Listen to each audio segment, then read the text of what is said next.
it's Justine, and one guess where I'm at. If you guessed Cupertino for the iPhone event, you would be 100% correct, and boy, was this an event. Now, obviously, we knew that there was going to be new iPhones. There were so many rumors about things that were going to be out, so we have an all-new lineup of iPhone 15, iPhone 15 Pro, new Apple Watch Series 9, and also an Apple Watch Ultra Series 2, and a little surprise bonus, we have AirPods that now have USB-C charging. Another huge update is Apple's 2030 plan, which aims to make the entire company carbon neutral by 2030. These Apple events are always so much fun. I love getting a chance to see all of my tech friends and creators and reporters from all around the world, so a huge thank you to everyone who says hi. I love seeing all of you. And of course, I got to see my friend Tim Cook. I also had my iJustine pink USB-C cables because now that the iPhone is USB-C, it is time to celebrate good times. So good to see you. Congratulations. Are you gonna get the pink phone? Oh my, look, I'm so ready for the pink. Like, you don't even know. Okay, so I have a present for you. Okay, so this is very fitting for the event. I actually was so nervous because I was like, okay, do I give Tim one of my USB-C cables? Like, do I not? It's the pink iJustine USB-C cable. I love it. That's amazing. So we are so ready for USB-C. Of course, we got our annual selfie. It's always so great to see him and the rest of the Apple team. They really do such an amazing job putting on such a great event. All right, let's get into it. The Apple Watch has such a special place in my heart. It is one of my favorite Apple products, of course, other than the iPhone and the MacBook. But the Series 9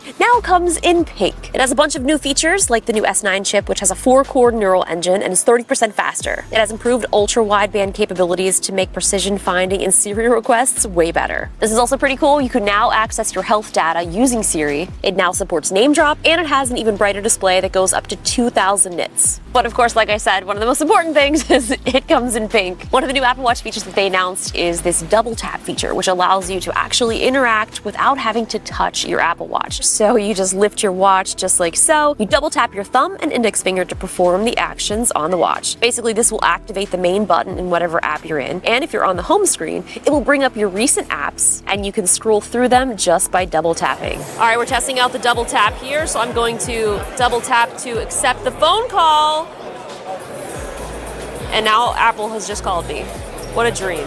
Can I hang up on them? I did. How about that?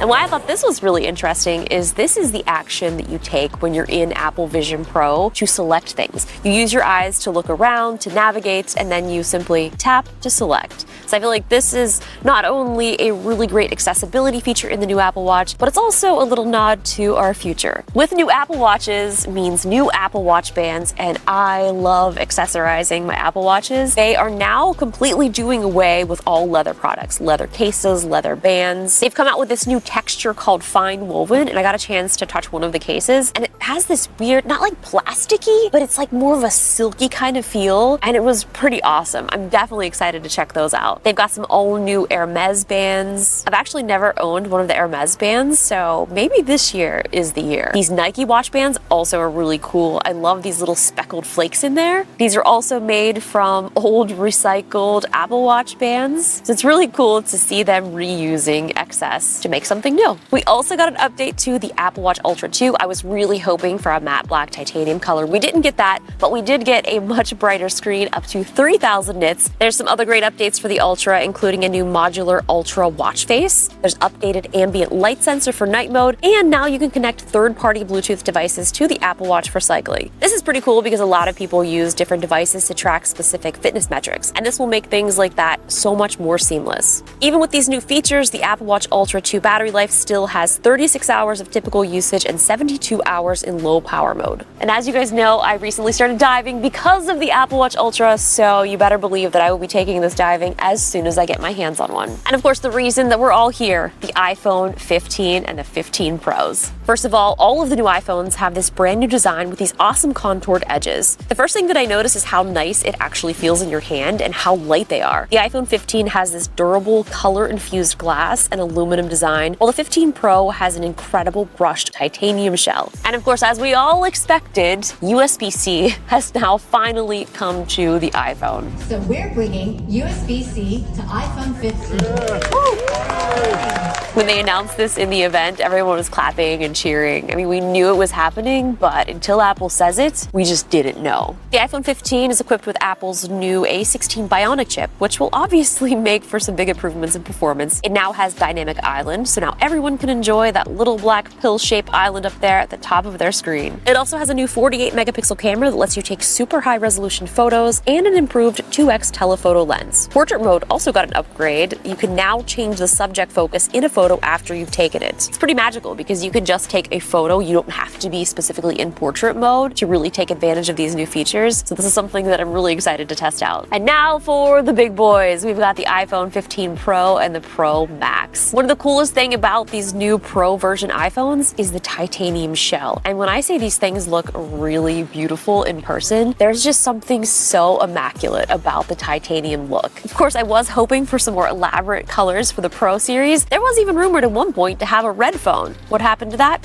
Nobody knows, but I'm glad that they went with these more kind of earth tone, natural colors. Even this blue titanium is so pretty. So with this new titanium shell, the strength to weight ratio of this new material means this phone is going to be Apple's strongest and lightest Pro model yet. And I could definitely tell when I first picked up both the Pro and the Pro Max, they felt so light. Now, it's not like our iPhones are very heavy, but it is something that I have and I hold every single day, probably. I mean, I don't even know how many hours a day I have my phone in my hand. It's more like how many hours in the day do I not have the phone in my hand? But immediately I notice a difference. And I also just love the feel of the titanium finish. Like, it just feels so fresh. This is also some pretty big news. There is now an action button. So they replaced the little silent toggle switch to mute and unmute your phone. I pretty much keep my phone in silent and mute all the time, so it's not that often that I pop out of that. But what I will definitely be getting use out of is customizing this action button to do set actions. There's a really cool little interface you can see here that I got a demo of on the show floor. You can go through the settings and choose whatever you want this action to do. You can set it up to open up your camera, you can do focus mode. There's all sorts of different settings and it's pretty incredible. And this is going to be super useful for me because I'm setting this up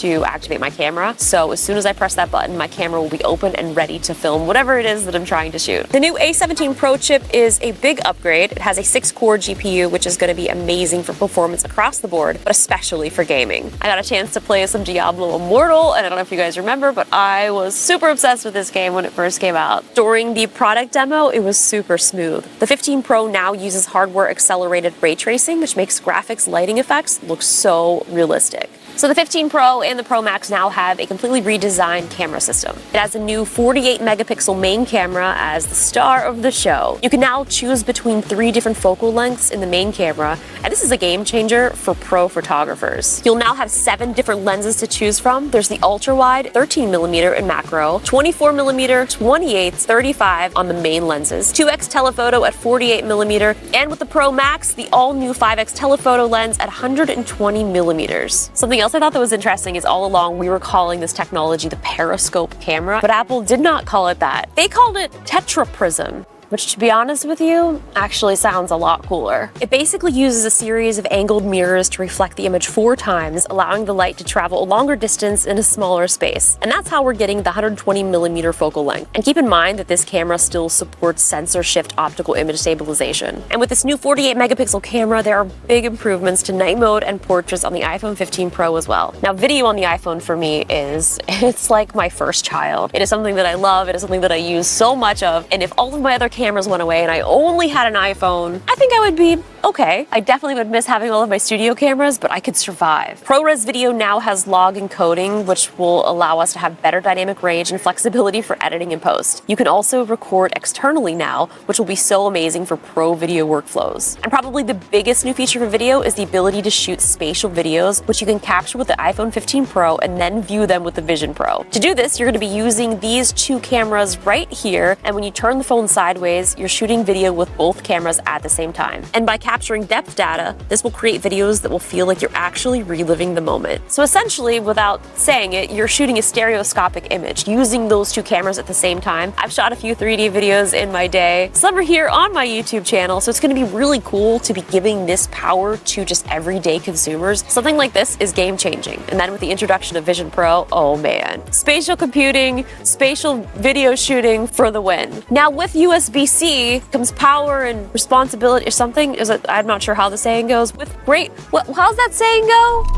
With great power comes great responsibility. Now the responsibility is we need all of our products that are still Lightning to be USB-C, and that first step is the AirPods Pro 2 USB-C. Now this isn't AirPods Pro 3, this is kind of like a 2.5 version because there are some differences. Yes, of course, the big one is the fact that it is USB-C and we will be able to charge with our iPhone actually, which is kind of exciting. Now in the future, with our Vision Pro using the USB-C AirPods Pro 2, you'll be able to get lossless audio, which is going to make that entire spatial computing just even that more realistic. I also got a chance to chat with two Apple executives, Lisa and John, about the environmental impacts that Apple is planning to have in the future. It was really impressive to hear how they're putting the environment, but also products first, making sure that yes, they are environmentally friendly, but we're not losing quality. I had so much fun at the event. If you guys want to watch more videos, you can check them all out here. And of course, check out my full channel, youtube.com/iJustine. And hopefully you can find some more fun content that you want to watch.